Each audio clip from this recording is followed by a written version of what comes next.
Aaron Rodgers showed the Steelers were right to bring him to Pittsburgh in just his first game with 4 touchdowns. We break down all of that and more here on the Locked On Steelers podcast. Let's get into it.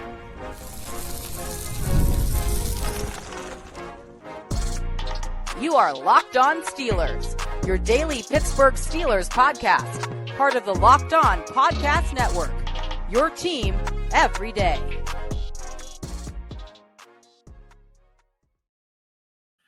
Hello, welcome to the Locked On Steelers podcast. I'm your host, Chris Carter, bringing you your daily dose of all things on the Pittsburgh Steelers. As always, you can find the show on your favorite podcasting apps and on YouTube. Like this video if you enjoy it. Subscribe to this YouTube channel to get all of your daily Monday through Friday episodes as well as our bonus content. We thank you for making us your first listen every day because we're your team every day. And today's episode is brought to you by GameTime. Download the GameTime app, create an account, use code LOCKEDONNFL to get $20 off your first purchase. More on them later. Steelers fans, it's a victory Monday here on the Locked On Steelers podcast. Your Pittsburgh Steelers have won their week 1 matchup against the New York Jets 34-32 in a what in the world was that type of game. We talked, look, I agreed with John Butchko, our Locked On Jets host, who said this is take the under on this game. Both of us were wrong. We thought neither team would be able to put up 24 points, let alone 30 points. I did say the Steelers would score 26, but I didn't think that they would get to 30, nor did I think the Jets would get to 30. We'll get to the Steelers defense in a bit because they got some issues. But we gotta lead off this show talking about Aaron Rodgers and what he did with this Steelers offense. What's truly impressive to me about Aaron Rodgers is he didn't just lean on one player. He didn't just lean on a certain thing. He was able to go out there and dissect the Jets defense with several different people, with several different concepts, attacked vertically and horizontally, and use so many different things that could make it harder for teams to lock in on what he's liking because he's that cerebral of a quarterback. That's something that I thought could work to the Steelers' advantage, but I wasn't sure. Could they make it happen with Arthur Smith's offense? And let me just say, all kudos to Arthur Smith. This is a well-called game. He opened up so many different opportunities. The trick play things that he'd been trying to set up with like the jet sweep to Jonnu Smith, it worked. It got them a touchdown. You look at Aaron Rodgers. He completed passes to 7 different guys. 3 catches for Kenneth Gainwell, 5 for Jonnu Smith, 1 touchdown for Ben Skowronek, 2 for Jaylen Warren. He also got a touchdown, 3 for Pat Freiermuth, 4 for Calvin Austin, also with a touchdown, and your leading receiver, DK Metcalf, 4 catches for 83 yards. That 1 tip drill pass was pretty wild. But what's great about for the Steelers offense is they just put on tape several different ways to hurt you with the passing game and different concepts. And that's going to be something that can get really annoying for opposing defenses down the line. We've talked for years, go back to Antonio Brown's best days with the Steelers. A lot of times it was like, hey, you can't stop Antonio Brown, one-on-one. But if you could take him away and the Steelers didn't have another prolific receiver doing it for them, like Juju when he was young or Martavis Bryant when he wasn't, suspended for the entire season, you can figure out a way to kind of mitigate that if you're able to take one superstar out of the game. I still think the best part of the Steelers 2020 run when they were 11-0 to start the season was there was that just a 2-month period where Ben Roethlisberger, each week, his leading receiver was someone different. So you weren't able to pinpoint what he was doing. Eventually that went away. But if Aaron Rodgers is able to maintain this for the season, I'm not saying 4 touchdowns a game. That would be ridiculous. That'd also be his 5th MVP if he does that, right? But I'm not saying he has to maintain the scoring pace that he's on, but I am saying if he can maintain the efficiency of where he goes with the ball, I think that's going to go a long way for the Pittsburgh Steelers, especially if eventually this run game does kick in. Now, I will say the run game wasn't what you wanted it to be in week 1. We did say, hey, in preseason, we weren't seeing a lot of different things. I really didn't see the extra concepts in the run game that made me all that excited to see what this group can do. I do think that the offensive line gave up more than their fair share of pressures. I believe the Jets as a whole had 7 quarterback hits on the day, 4 sacks on the day. You don't want to do that all season long with Aaron Rodgers. That's not a great way to do it. But I will give Aaron Rodgers credit for being tough because he was taking those hits. He was just getting up and being like, all right, next go, let's get him. He wasn't, retreating into, a shell. He wasn't just getting passes off quick just to get passes off quick. He was taking it. He's like, all right, let's go back out there and get him the next time. Now, granted, you want your offensive line to be better. I thought Broderick Jones had a pretty rough day. I didn't think it was like 3 skull terrible. I do have to rewatch the game still. We'll get our grades on our Tuesday episode. So there's that. But I did feel like that in general, the offensive line could have been better, but I also said that, hey, this was a tough defensive front that they're going up against. Quinnen Williams, Jermaine Johnson, Will McDonald, they were bringing it from all sorts of sides, and Aaron Glenn's defense was good at sitting heat, but as an offense, as a unit, you have to overcome these types of things, and they found a way to overcome them, and part of it was Aaron Rodgers, but part of it's also the pass catchers did a really good job in this game, and I'll get to more of them in a bit too, because I thought Calvin Austin had a very good game himself. I thought Pat Freiermuth quietly had a good game. He just had 3 catches for 28 yards, but there was also the Jonnu Smith touchdown where he was blocking out in space and did a really good job taking his man down the line, keeping his man occupied. Jaylen Warren also throws a block. They paved the path for Smith to get to the pylon. But again, we'll get more on them later. But I truly think that Aaron Rodgers, getting back to him, when you look at the way that he processed, and I still haven't seen the all 22. I'll hopefully be able to get to that sometime later today if you're watching this on Monday, and then include it in our Tuesday show with our final grades and all that. But I really do think that Aaron Rodgers showed a lot of potential for what this Steelers offense could be like, and still didn't even kind of reach the ceiling of what they could do as far as different efficiency. Because like DK Metcalf didn't go off in this game. Now, he was dangerous. I mean, you saw if you give him 5 yards and he catches the ball, you better bring him down, because he is going to take those yards. He's going to turn that 5-yard cushion into a much bigger gain.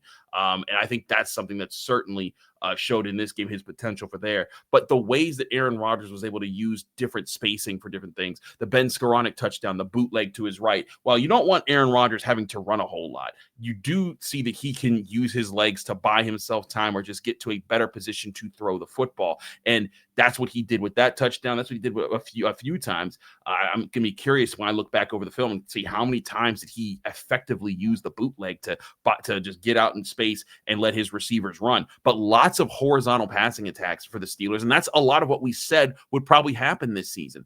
And there were still some other plays where I thought that they could have done a little bit better if they had just cleaned up some things. There was one horizontal attack. I think it was a slant by DK Metcalf where he cooked Sauce Gardner, but Rodgers put the ball about a foot behind him, and Gardner was able to catch up and hit the pass. There were other times where I thought Calvin Austin had beaten his man over the middle. He just leads him a little bit. He gets a big catch underneath that he can use his speed to turn into a huge play. But even so, with those things, and Aaron Rodgers even said after the game, hey, I need to clean some things up a little bit. But that's if 22 of 30 for 244 yards, 4 touchdowns, and 0 interceptions is needing to clean some things up with 136.7 passer rating.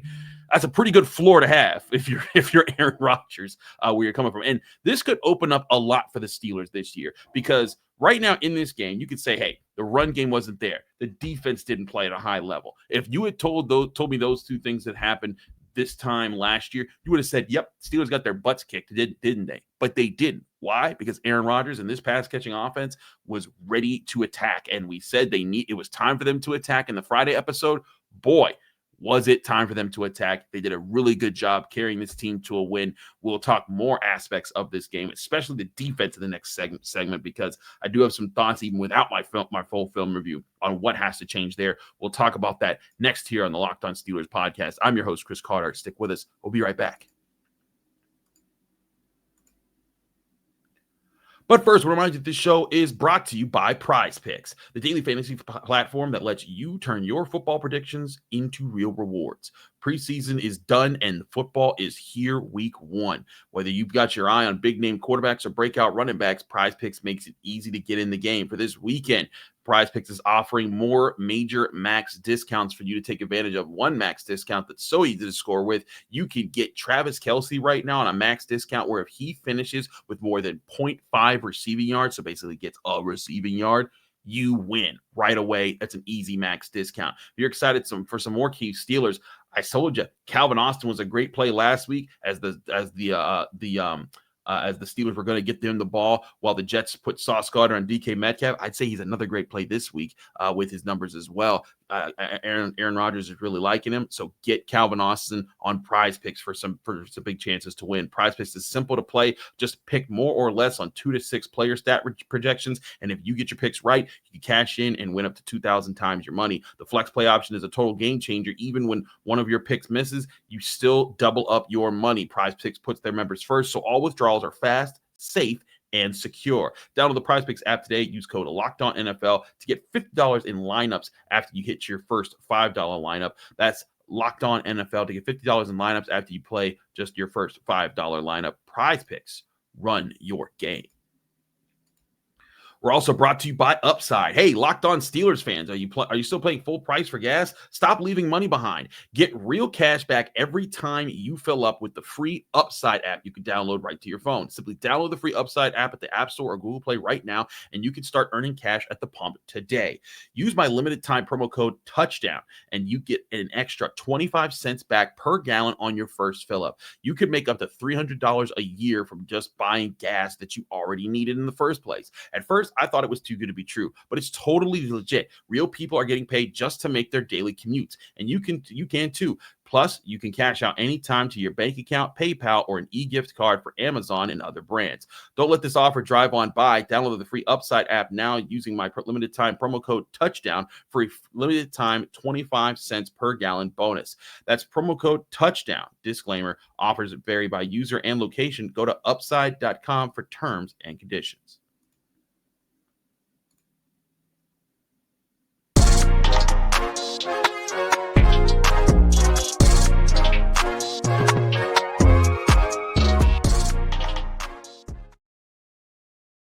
We're back here in the Locked On Steelers podcast. I'm your host, Chris Carter. We continue with our Week 1 recap of the Steelers' win on this Victory Monday for the Locked On Steelers podcast. The Steelers are 1-0 to start the season.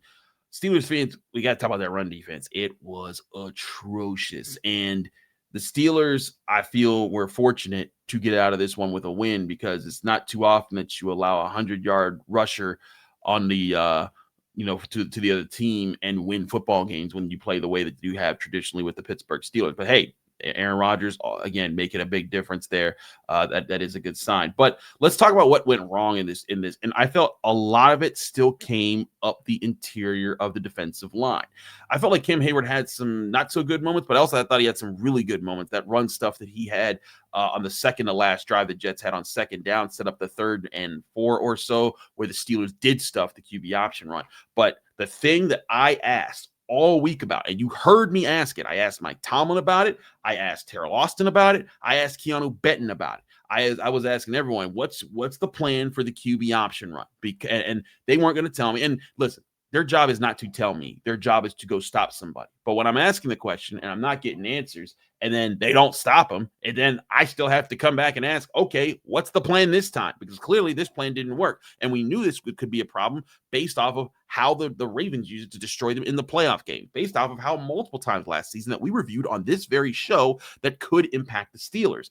And to me, at least, didn't seem like they had much of a better plan. Now, it did seem like they were collapsing a little harder on certain run options, and it certainly worked at times. There were times where TJ Watt sniffed it out, and they were hitting Justin Fields even when he didn't get the ball. That's what you need to do. Hit the quarterback if he's a running threat and he fakes or he hands it off, or he's not faking it that time, he's actually handing it off, still hit him. Let him know you're there. Keep putting the pressure on him. And then when they do hand it off, or when they do keep it themselves on the QB option, you're ready to take advantage of it. And I think that's where if you're the Steelers, you have to be a little bit better there. But I think that even beyond what the edges might do, or what TJ Watt, Alex Highsmith did, because I thought both of them actually had decent games. Highsmith finished with the only sack the Steelers had on the day, 8 tackles as well. TJ Watt also finished with 5 tackles, 2 tackles for loss, and had a pass broken up. Highsmith also hit Justin Fields three different times. I felt like it wasn't the linebackers as much as it was still the defensive line. And, again, I think that Cam Heyward could have been better, But I thought the bigger problem was that guys were still getting shoved way too far back. Keanu Benton at the nose was not getting a good anchor on the Jets offensive line. Isaiah Loudermilk was getting washed down the line. Dan Aquale wasn't really closing gaps that much. Y.A. Black was getting double teamed, and I didn't think he was getting destroyed on the double teams, but he was still being made ineffective. And the Steelers linebackers, the inside linebackers, were not kept clean in this game, and they weren't able to go make plays. And Patrick Queen still ended up getting eight tackles in this game, tying Alex Highsmith for the lead on the day. Peyton Wilson had 5 himself, including a tackle for loss in the backfield, again on one of those option plays. But I really do think that the Steelers need to either come, if this answer is as simple as, hey, when Derek Harmon's back, it's going to be a lot better. Man, Derek Harmon's going to earn his whole contract right away, because if he's that much of a difference maker, man, that guy's going to be crazy for this D line. But I personally don't think it's that simple. I think that there's something that the Steelers need to do to be more effective in stuffing the run when that QB option is a threat with a legit running quarterback. Now, I think the good thing for the Steelers is they don't have too many more times where that they have a running quarterback right away. They've got Sam Darnold with the Seahawks this week coming up. They've got Drake May the week after that, and they've got JJ McCarthy the week after that. And then if Joe Flacco is still the starting quarterback for the Browns, you'll have him, Joe Burrow, and then you get to Jordan Love and Daniel Jones. So you have some time before you face like another real running threat, where like, Josh Allen and Lamar Jackson in back-to-back weeks from late November to early December. That's going to be a time to show that you're better at it, but it's something that they need to clean up. Now, the good news is for the Steelers, if there was a unit that I'd expect something to get cleaned up on, it'd be this defense, because I do think that they can clean up on things and they can find a way to be sharper there. But it has to come as a group. They have to get a collective better push up front. And you're probably sitting there thinking, well, wait a second, if they're just simply losing up front and they're getting pushed around, how can that change week to week? Well, I'm telling you, I've seen it before myself. Even my dad is a person, shout out to Pops. He made me watch relentless old 70s footage and highlights and actual game footage and full games and stuff. And in Pittsburgh, you grew up thinking the 70s Steelers never lost, never allowed 100-yard rushers, but they certainly did. There were just bad days where they were just off kilter, just not having a good day. And there's some days that they had good days. They bounce back from it. What a good team does and a good defense does is they don't allow bad days to compound. And the Steelers have to show that they can be that kind of a defense when they come back home this upcoming Sunday. They take on the Seahawks, and they cannot let Kenneth Walker get going. That's going to be a big factor for this upcoming week. But I thought the biggest problem was in the interior, because once those guys kept getting washed down the line, or the alignment kept getting to the second level, and again, we said this Jets offensive line was young, but it was talented. Olu Fashanu, Joe Tippmann, even Armand Membao, those guys are athletic, they're big, they're fast, they're physical. They were gonna come out and try to be aggressive, and the Steelers didn't have much of a counterpunch to that until the final 2 drives of the game. And even the final drive of the game was more so Justin Fields just had to throw the ball, and so that's exactly where the Steelers want to be. They want to put you in an obvious passing situation. The best time I thought they stood up to the Jets run game was the second to last drive of the game. When the Jets came out knowing, hey, if we, I think they got the ball with 3 minutes and 13 seconds. No, with 3 minutes, 13 seconds. Was that when they got it? I think they got it with 5 minutes and 21 seconds. But remember last year when the Eagles got the ball late in the game, or not late, in the fourth quarter, and then they just ran the clock out on them? I thought that could have been what happened to the Steelers after they got the ball back. Or after the Jets got the ball with 5 minutes, 21 seconds to go, and they were up, and all they had to do was run out the clock. But the Steelers didn't let that happen. They were able to collapse them down on the line. They were to win the line of scrimmage. Cam Heyward had that big run stuff on second down, and then on third down, I believe it was Highsmith applying the initial pressure on another quarterback option run. And then I think it was Peyton. Chuck Clark came in to finish that one there. They were selling out to do that. And then again, defense gets points for finishing the game. There's plenty of times when people would say, oh, the Steelers defense had a bad game, when they actually had a great game and they had just one bad drive at the end. But the Steelers offense had a great game because they played kind of mid for the whole game, and then at the last second, they would get over the hump. I thought it was kind of the reverse for this one, right? The offense carried this team all throughout the game, and the defense was struggling for most of it. And then all of a sudden, at the end of the game, they do just enough to get the win. And, it was kind of weird seeing that. And again, 34-32, you could not have, if you had given me like plus 5,000 odds on that, I would not have taken that. I would have thought that was crazy. But, hey, I did think that the one thing on defense, I thought the outside linebackers were fine. I thought Jalen Ramsey, when he was actually targeted, showed why they went and got him, because it seemed clear Justin Fields was avoiding him pretty much all game. I gotta go look at the game film and then tabulate, like, how many times was he actually targeted. But the only 2 times that I noticed that he was targeted was, I think it was the second down pass on the final drive of the game, where it was a comeback route. He broke on it. He almost picked it, but it was a breakup by him. And then, of course, the 4th down pass where Garrett Wilson had a shot at it, and Jalen Ramsey just blew him up, which was an emphatic way to end the game, considering Garrett Wilson was jawing Jalen Ramsey all game, and Jalen Ramsey was jawing him back, but he gets the last laugh, and the big laugh, as the Steelers were able to win the game. Again, still lots to clean up on defense, but I do think it's something that they can clean up. We'll talk more about that as the week goes on, when we get to look at more film, and then we get back in the Steelers locker room and get to talk to Mike Tomlin and the other coaches as the week continues. When we come back, I want to talk about the other players in the Steelers offense, because where I was crediting Aaron Rodgers, we got to give credit to the other guys as well, because I thought they played pretty hard, and that was a really good sign for what the Steelers could be this upcoming season. We'll talk about that next year on the Locked On Steelers podcast. I'm your host, Chris Carter. Stick with us. We'll be right back. But first, I remind you, this show is also brought to you by GameTime. The NFL season is back, and honestly, there's nothing better than being in the stadium surrounded by fans cheering on your team. But let's be honest, getting tickets can be a hassle between queues, login screens, and prices jumping at checkout. It's frustrating. That's why I use GameTime. It's the best app that gives the advantage back to the fans. GameTime is fast, easy, and backed by the GameTime guarantee. You'll always get 100% authentic tickets delivered on time and at the best price. Plus, all fees are included, so the price that you see is the price that you pay. I pulled up GameTime, and in just a couple taps, I saw amazing deals talking about favorite NFL games this year as low as $100 tickets. I love zone deals too. You pick the section, GameTime picks the seats, and you save big. Honestly, it's cheap, it's faster, cheaper, and less stressful than any other way I've bought tickets. Download the GameTime app, create an account, and use code LOCKEDONNFL for $20 off your first purchase. Terms and conditions apply. Again, that's promo code LOCKEDONNFL for $20 off. Swipe, tack, ticket. Go download GameTime today. GameTime, the best app to get tickets.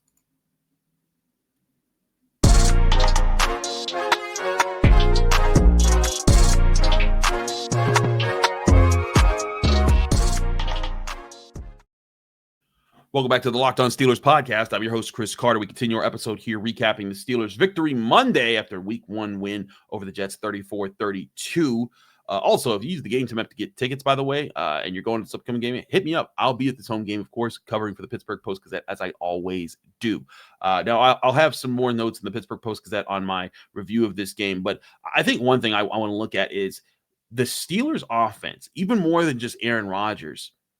They really put a dent in the whole, this team needs a wide receiver too, where it's cooked conversation with the way that this game played out. Now, again, DK Metcalf, if he gets hurt, that's a whole different ball game. But as long as he's healthy and he is the wide receiver one, this group of receivers and tight ends and running backs, all the skill players, they showed an ability to make plays on their own in this offense and make plays in a way that Aaron Rodgers can take advantage of. You look at the way Calvin Austin was getting open on crossing routes or horizontal plays.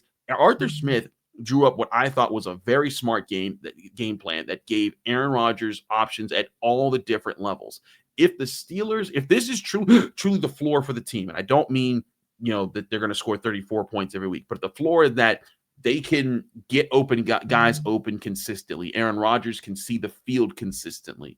And the offensive line gets better from here. Again, the offensive line is young. They're not a group that's going to, to age out of their position anytime soon. This is their chance. And this is also their first time playing as the 5-man front that they are. Broderick Jones, first real time starting at left tackle. Zach Frazier, at center and Mason McCormick at guard. They had experience last year, but Troy Fautano, his first experience really at right tackle, and they went up against some tough dudes. I mean, Quinnen Williams, Will McDonald, Jermaine Johnson, those are some tough guys. But if the Steelers' offensive line can improve from here, if this is the worst that they'll be all season, that can be good. But they have to improve because that's got to be a part of it. And the same thing goes with the defense. They have to improve. But the bottom line is the Steelers are 1-0.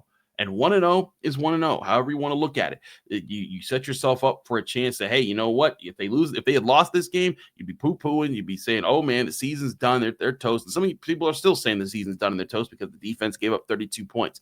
But I think that this is a team that can adjust to a lot of different things where they have youth in some areas. They have veterans in the areas where I think that they can make enough adjustments because having veterans makes it easier to make adjustments, in my opinion, when you have guys that can watch tape, see what other teams are doing, see what your team is doing, and say, hey, we got to do this better. We got to sharpen this. Let's change that.